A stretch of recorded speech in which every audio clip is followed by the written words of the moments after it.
Once again, it's one of the great compliments for 24 hours of nothing but net when we get the heavy hitters to come back, like Shane Beamer, the head coach at South Carolina. Coach, it's so great to see you. Thank you so much for your support in our state. No, thank you for having me back on, Debbie. It's an awesome cause to be a part of, and I'm humbled and grateful to be part of it. And careful with that heavy hitter. I'm not sure if many people would agree, but I appreciate you saying that. Oh man, come on. Listen, you've done so much to help us. You're a great supporter of Special Olympics. You've been involved in the past. Tell us why this is such an important cause to you and your family. It's just, I'm a people person and care about people certainly, and realize how fortunate and grateful I am to be in this position that I'm in as the head coach at South Carolina. And part of that responsibility is to help others and give back. And I go back to, when I was in high school, we had a student club at our school that strictly was created to work with special needs students. And I was one of the, I think I was the vice president or secretary of the club, and for 4 years in high school, and just the time that I was able to spend, with some of those students was really impactful for me as a teenager, and has continued to be for me throughout my life. One of the headlines for you coming out of the spring football game, and there were many because it's a very exciting time for you and your program, Spencer Rattler and what he means. I mean, I don't want to just skip right by everything else, but that's the headline, right? It is, when you have a talent like Spencer that chooses to come to your program, one, it makes a statement about South Carolina football, that this young man could have gone anywhere in the country. Many thought was going to be the first pick in the draft if he had the year that he wanted to at Oklahoma. He didn't. Then he decides to enter the portal. Any school in the country would have wanted to have him, and he chose to come to South Carolina. One, that makes a great statement about what we're doing in this program, that he wanted to be a part of it and had confidence in us. But then also, you've been around sports long enough, when you have a guy like that in your program, just the confidence that it gives everyone around him, the other players on offense, the other players on defense, the way that the competition in practice is ratcheted up. It's been really, really good. And that's not to knock any of the current quarterbacks we have in our program, but they're all young. And, Luke Doty was our starting quarterback going into the season.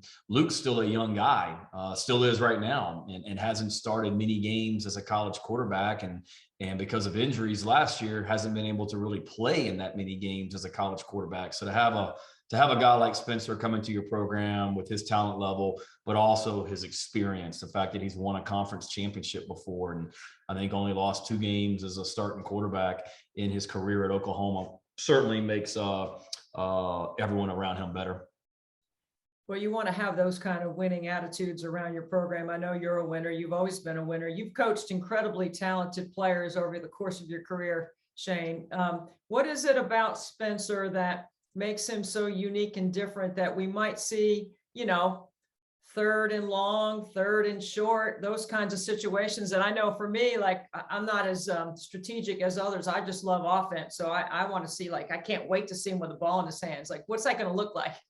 Yeah, hopefully we don't have many third downs with him and the guys around him as well. But just he's a very confident young man.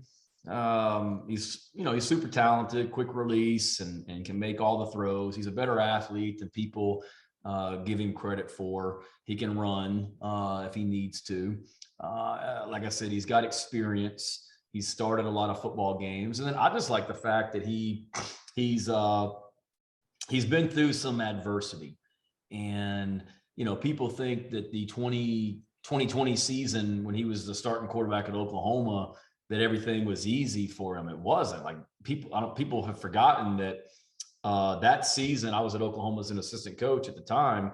We started out 1-2, and he's replacing Baker Mayfield, Kyler Murray, Jalen Hurts, were the quarterbacks at Oklahoma 3 years in a row. Here comes this freshman hotshot from Arizona, and what does he do? He loses his first 2 Big 12 conference games, Kansas State at home, and then at Iowa State.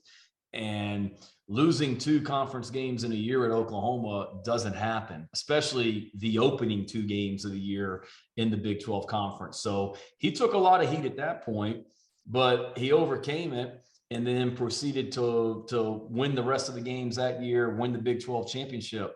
But also during that season, we were playing Texas down in Dallas. Wasn't going so well in the first half, and Lincoln Riley, the head coach at the time, he sat Spencer down for the rest of the first half because he wasn't playing well. And then he came back the second half, led us to a victory over Texas in 2020 in 4 overtimes, and then the rest is history. And then he dealt with some adversity this year at Oklahoma as well. So it's not like he's had it easy at Oklahoma. It's been a grind. It's been a battle. So I like the fact that he's battle tested, and there's not many things that he hasn't been through already as a quarterback or as a student athlete, period.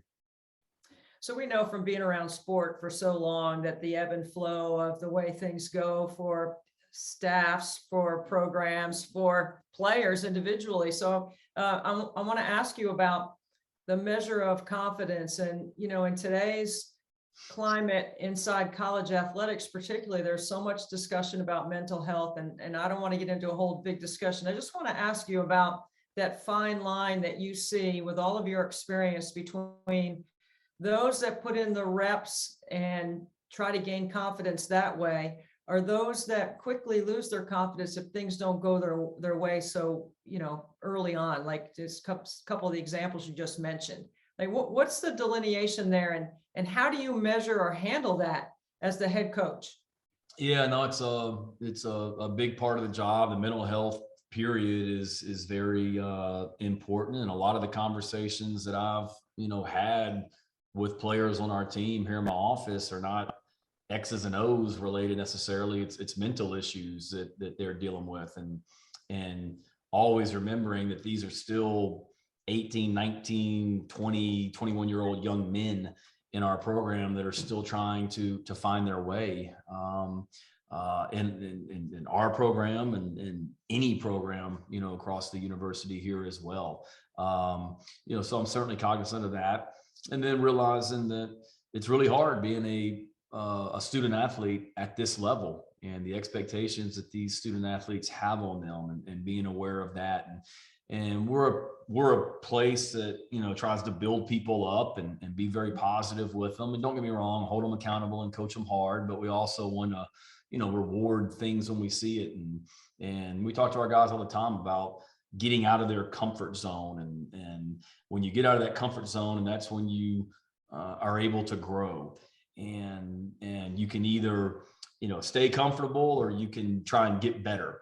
And, I told our players the story. I mean, Tiger Woods was the greatest golfer and was at the height of his career, and all of a sudden decided to change his swing after winning multiple majors, and then went through some bumps in the road that confidence-wise certainly could have affected an average person's confidence, but not him. He knew he was getting better. So I say that to mean that, it's a challenge when you come here. There's going to be ups and there's going to be downs, and you're a student athlete. But for us, it's building on the positives, really accentuating the positives, and realizing that guys, telling them how they're getting better and showing them how they're getting better, if that makes sense.